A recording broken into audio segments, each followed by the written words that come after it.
Welcome to Daily Dose of Hope. I'm Phyllis Nichols, and I'm glad you're here. Today, I want to talk about speaking up for other people. There are moments when someone else just isn't in a position to speak up for themselves. It might be because they're afraid or because they've been dismissed before and they don't feel like people will listen. Maybe they've learned that their voice won't be welcomed or honored. In those kinds of situations, that's when our voice can matter the most.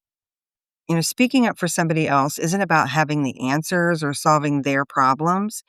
It's just about being willing to say, hey, I see this and it matters. This person matters. The way they're feeling matters. Often it's about choosing courage over comfort because honestly, it's easier to be quiet. It's easier to not speak up. It's also about standing beside someone else so they don't have to stand alone. Sometimes it's just a simple thing, right? Correcting somebody in a public space or letting a coworker know you have their back. And we know in small little moments in our day, we might not even understand the impact of those moments when we honor somebody else's space and their thoughts and their feelings. But to the person that you stand up for, it can change everything. And it helps them realize that they're not invisible, they're not alone. They see that somebody else believes in them and at least worse thinks they're valued, right? They're worth speaking up for.